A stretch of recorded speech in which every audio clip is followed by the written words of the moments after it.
Chapter 14. Then Tobit finished giving thanks. He was 58 years old when he lost his sight. After 8 years, he received it again. He gave alms, and he feared the Lord God more and more, and gave thanks to him. Now he grew very old, and he called his son with the 6 sons of his son, and said to him, My child, take your sons. Behold, I have grown old, and am ready to depart out of this life. Go into Media, my child, for I surely believe all the things which Jonah the prophet spoke of Nineveh, that it will be overthrown, that in Media there will rather be peace for a season, but our kindred will be scattered in the earth from the good land. Jerusalem will be desolate, and the house of God in it will be burned up, and will be desolate for a time. God will again have mercy on them, and bring them back into the land, and they will build the house, but not like to the former house, until the times of that age are fulfilled. Afterward they will return from the paces of their captivity, and build up Jerusalem with honor. The house of God will be built in it forever with a glorious building, even as the prophets spoke concerning it. And all the nations will turn to fear the Lord God truly, and will bury their idols. All the nations will bless the Lord, and his people will give thanks to God, and the Lord will exalt his people. And all those who love the Lord God in truth and righteousness will rejoice, showing mercy to our kindred.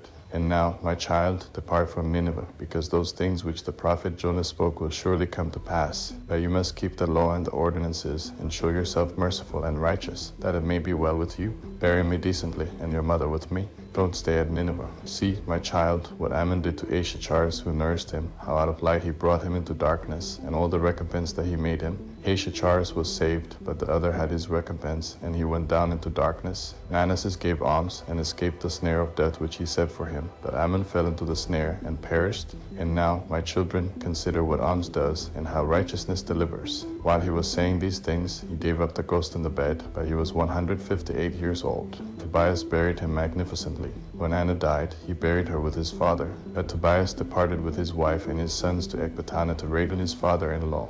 And he grew old in honor, and he buried his father-in-law and mother-in-law magnificently.